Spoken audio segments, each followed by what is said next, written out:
태도가 전부입니다. 그다음에 뭐죠? 습관이 인생입니다. 태도가 여러분이고 습관이 여러분입니다.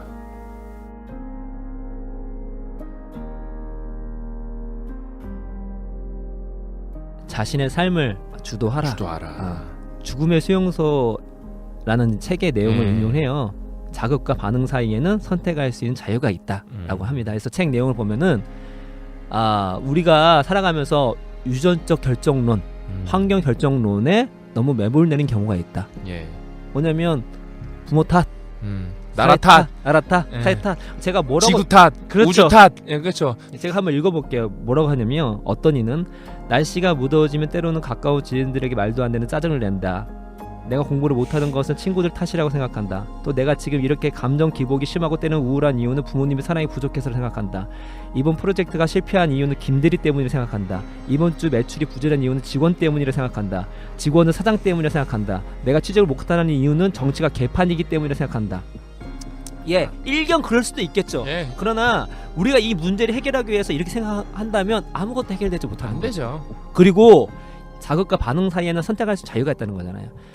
이게 자극이라는 것은 뭐 더운 날씨 될 수 있고 아니면 내 주변에 있는 구조가 될 수 있어요. 근데 그런 것이 있다 할지라도 나는 한 개인으로서 자유 의지를 갖고 선택을 할 수 있는 건데 내 이 모든 것이 남의 탓이라고 한다는 얘기는 내가 없다는 얘기예요. 선택할 수 있는 내가 있고 그런 상황 가운데서 뭔가 바꿀 수 있는 그런 존재가 자신이어야 되는데 그런 사실을 부정하는 거와 같습니다. 때문에 남 탓 그만하고 그래 알아 네가 힘든 거 알고 있어. 청년들이 살아가기가 쉽지 않아요. 그 어떨 때보다 쉽지 않아요. 그럼 어떻게 할 건데? 그걸 인정하지만 그래도 우리가 할 수 있는 부분이 충분히 있을 수 있다는 거죠. 이 과정 가운데서 그걸 뚫고 나가는 사람이 있다는 거죠. 이게 뭐냐? 그런 환경 속에 환경이 나한테 자극을 준다 할지라도 그 사이에 내가 선택할 수 있는 자유가 있고 내가 할 수 있는 것이 있다.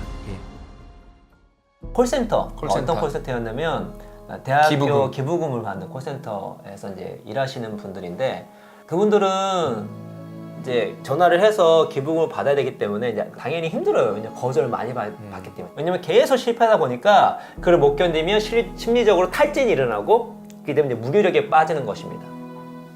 그래서 이제 콜센터에서는 그러면 생산성이 떨어지니까 이걸 올려야 되잖아요. 뭐 인센티브도 하고 뭐도 하는데 시원찮아요. 그럼 어떻게 하면 할 수 있을까? 그때 이제 애덤 그랜트가 그냥 이론만 아니라 실질적으로 솔루션을 잘 내요. 어떻게 하면 이걸 바꿀 수 있을까? 해서 하나의 솔루션을 내봅니다. 일을 하기 전에 편지를 읽게 하는 거예요. 그 편지가 뭐냐면 그 대학 기부금을 받아서 주로 이제 장학금을 주거든요. 그래서 학교에 장학금을 받아서 잘 생활하고 어느 정도 그 성취를 이룬 그 친구의 편지를 읽게 하는 거예요. 그래서 그 편지를 읽어보면 내가 얼마나 내 인생에서 장학금이 중요했고 그걸 통해서 내가 어려움을 어떻게 극복했으며 지금 어떻게 성취하고 있는지에 대해서 구구절절 써놓은 겁니다. 그걸 5분 동안 딱 읽게 했어요. 했더니 놀라운 결과가 나왔습니다. 기부금을 3배를 더 받은 거예요. 3배를. 이게 직접 만나면 장난 아니겠는데? 하고 실험을 다시 해봅니다. 이제는 편지를 읽는 게 아니라 교육 시간에 얼마나 장학금으로 내가 이제 어려움을 극복했으며 이것이 없었으면 제가 큰일 날 뻔했어요. 근데 지금 그거를 다 극복해가지고 지금은 내가 직장에서도 이렇게 성공했고 가정도 이렇게 이루고 있고 이런 것들을 쫙 얘기하는 실존 인물들을 같이 만나게 해줬습니다. 그랬더니 기부금을 5배나 더 받게 됐어요. 이게 왜 가능했냐? 바로 내가 이 일을 왜 하는지 내가 하는 일의 진정한 의미가 무엇인지를 알았기 때문입니다. 그래서 견딜 수 있는 힘 어디서 오냐면 내가 하는 일, 내가 하는 공부, 내가 하는 삶에 대한 이유와 의미를 찾으면 사람은 견딜 수가 있습니다. 거기에 대표적인 인물이 누구죠? 부모님이죠. 그럼 부모가 되는 딱 순간 이 견디는 힘은 만땅이 됩니다. 왜냐면 내가 살아야 할 이유를 매일 보거든요. 그래서 역같은 조직 문화 속에서도 내가 직장을 그만두지 못한 이유가 무엇입니까? 자식 때문이죠. 그래서 물어봐야 됩니다. 수시로 물어봐야 돼요.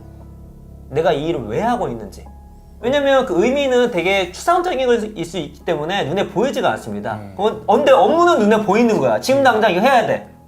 그러니까 이거 일만 하다 보면은 의미를 잃어버리는 거죠. 막 편집 막 하다 보고 막 이렇게 있으면 아 내가 이걸 왜 하고 있지?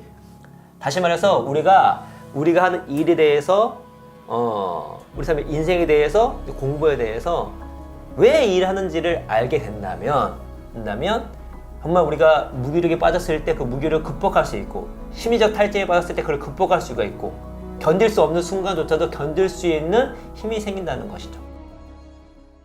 어떤 큰 프로젝트의 작은 부분이라서 의미를 찾기 힘들어하는 분들이 있어요. 예를 들어 제가 보니까 요즘 이제 붕어빵 하시는 분들이 이제 자영업 하시는 분들이 이제 나오잖아요. 추워지니까. 그럼 저는 붕어빵을 굽는데 어떤 의미를 부여할 수 있으니까 여러분 세상은 복잡계고 그 이제 복잡계 전에 카오스를 공부하잖아요. 나비 효과예요. 내가 진짜 힘든 상황에서 그 붕어빵 먹고 기분 좋아져서 안 되는 일도 아주 이렇게 잘 돼갖고 그게 연쇄 효과로 그 세상 바뀔 수도 있는 거고 의미 부여는 여러분 누가 해주는 게 아니라 여러분이 할 수 있는 거예요. 맞아요. 예? 그 다음에 그게 여러분이 자꾸 여러분 그 옆에 것만 봐서 그러는데 세상은 다 나비 효과예요. 그 소수점 0.00 하나 바꾸면 태풍이 오고 안 오고가 결정되는 거예요. 카오스가 거기서 온 거예요. 기상학에서 온 거예요. 그러니까 진짜 여러분이 바꿀 수 있는 게 그러니까 의미를 부여하면 세상을 바꿀 수도 있는 사람인데 그걸 못 하는 거예요. 여러분 혹시 진대재 전 정보통신부 장관 아시나요? 이분이 이제 한 강연에서 이런 질문을 던졌습니다. 인생을 100점짜리로 만들기 위한 조건이 무엇일까요? A는 1, B는 2, C는 3 이런 식으로 점수를 매겼다라는 거예요. 그리고 나서 이 알파벳으로 단어를 만드는 겁니다. 열심히 일하면 우리 인생이 100점이 될 수 있을까요? 자, 열심히 일하는 거는 영어로 하드워크죠. 그랬더니 하드워크, 일을 열심히 하는 거는 몇 점이 나와요, 여러분? 네, 98점이 나왔습니다. 그러니까 일만 열심히 한다고 100점짜리 인생이 되는 건 아니에요.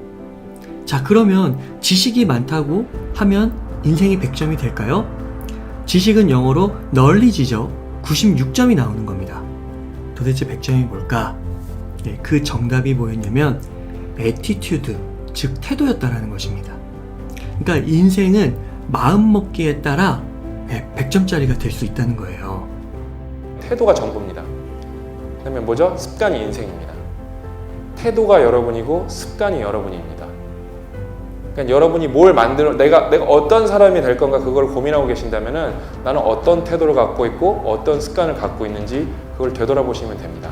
그다음에 그 내가 어떤 태도를 만들 거고 어떤 습관을 만들 건지 그 계획이 여러분의 미래가 되는 겁니다. 목표보다 더 중요한 게 어떻게 보면 태도고 습관입니다. 예를 들어 여러분이 뭐 수학적 능력을 쌓려면 뭐 6년이 걸릴 수도 있고 10년이 걸릴 수도 있어요. 여러분이 뭐 예술적 능력을 쌓려 그래도 당장 제가 오늘 미장원 갔다 왔는데 미용 기술을 쌓려 해도 몇 년이 걸릴 거예요. 근데 태도라는 거는 여러분은 마음 먹으면은 당장이라도 좋아질 수 있는 거예요. 딱히 그 다음에 교과서도 필요 없고 내 진짜 내면의 감정으로 만들어낼 수 있는 능력이에요. 이거는 여러분 안에 다 잠재되어 있는 건데 여러분이 발현시키지 못하는 겁니다. 내 태도는 그러면 어느 정도 수준인가? 최소한 세상이 그지 같고 내 동료가 그지 같고 상사가 그지 같아서 내가 정말로 뭐라 그럴까 태도가 좋을 수가 없어. 그러면 적어도 나 자신한테 그 다음에 정말 내 가까운 사람들한테 내가 올바른 태도로 생활을 하고 있는가 이런 부분을 한번 진지하게 오늘 하루 생각해 보셨으면 좋겠습니다.